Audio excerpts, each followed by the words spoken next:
Hey y'all, it's your girl ToyaBJuicy and welcome to Blunt Feelings. On today's episode,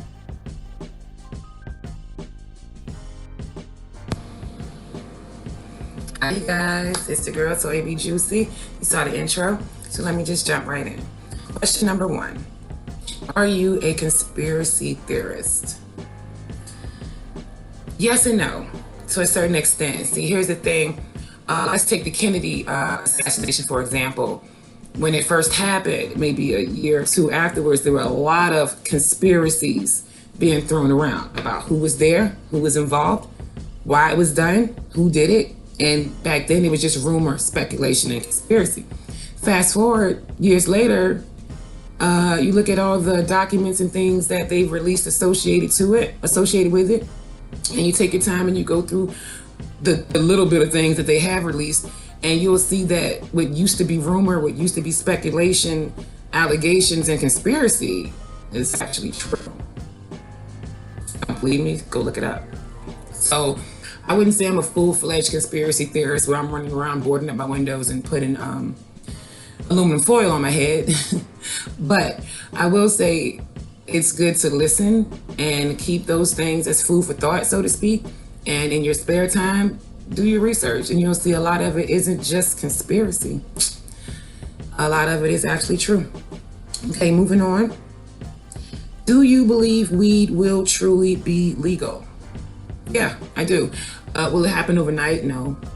But I do believe that in the United States, one day it will be legal. And that, of course, with stipulations, but that's happening now. You have certain states that have legalized it as far as having a prescription for it. You have certain states who've legalized it as far as the amount, so you're allowed to have a certain amount in your possession without being charged. So baby steps, slow process, but I do believe one day it will be legal. Okay, moving on. Are you a Christian? You guys are bringing it with the questions.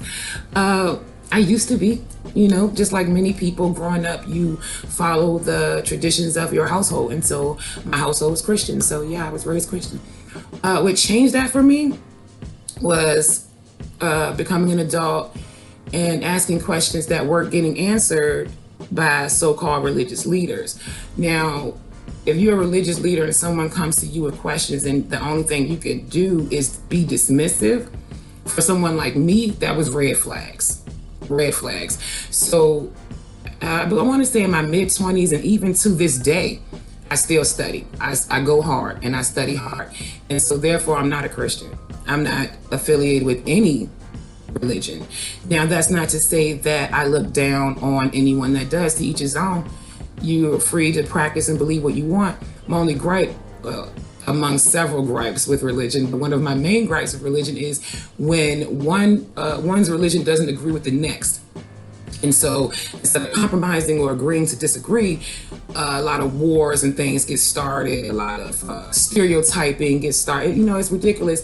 And when you do the study and you break it down to its simplest form, you realize that all of it is just the same. And I know if you haven't done your studying, that sounds cliche, but I advise you to do that.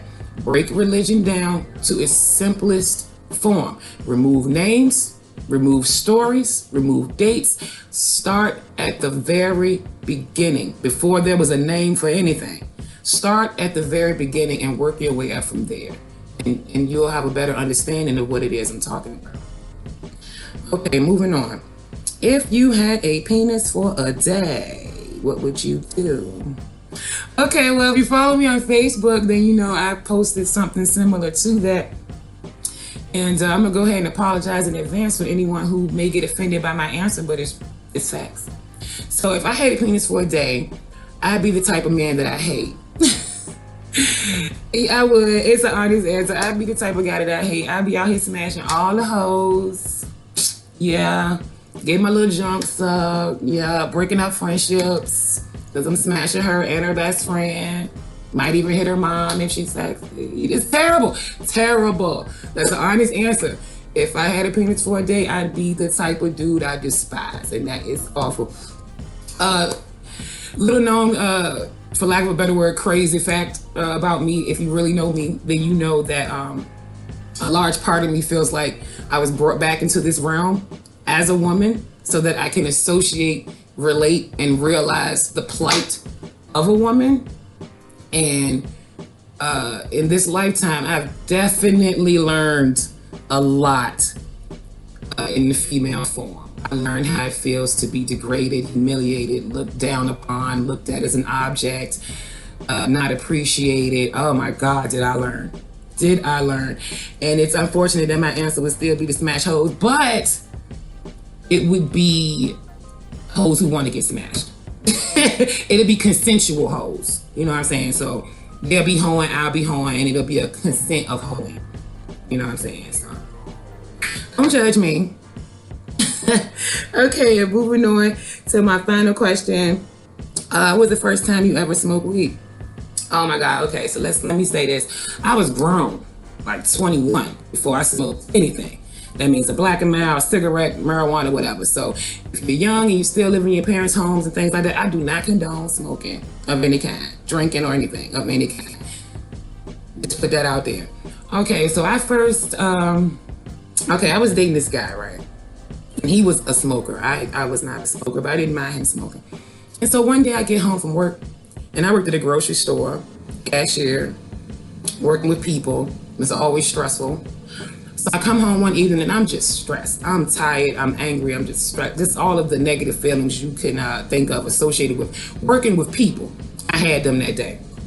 I come home and he's sitting in the living room with his brother and they're smoking and laughing. I mean, just not having a care in the world, honey. Meanwhile, I'm frustrated, upset, and just can't seem to relax. So I leave them in the living room. I don't even want to participate in their humor and fun because I'm not in the mood for humor and fun. Okay, so I go in my room, I close the door, I turn on the television, and lo and behold, he left a blunt already rolled in front of the television. So I said, you know what? I'm gonna see what this is all about. These guys are down there having all this fun, not a care in the world. Meanwhile, I'm all upset. Let me see what this is all about. Honey, when I tell you, I lit that blunt and took to it like a pro. No smoke, no coughing, no nothing. I mean, took to it like I was born to smoke, darling. Yeah, that was the first time I ever smoked and haven't stopped. And I'll throw in this. It was an episode of Scooby-Doo on at the time. When I tell you that was the funniest episode of Scooby-Doo I ever saw. Never knew Scooby could be that damn funny. Oh my God, it changed my life in so many ways. My anxiety was gone. I wasn't angry anymore.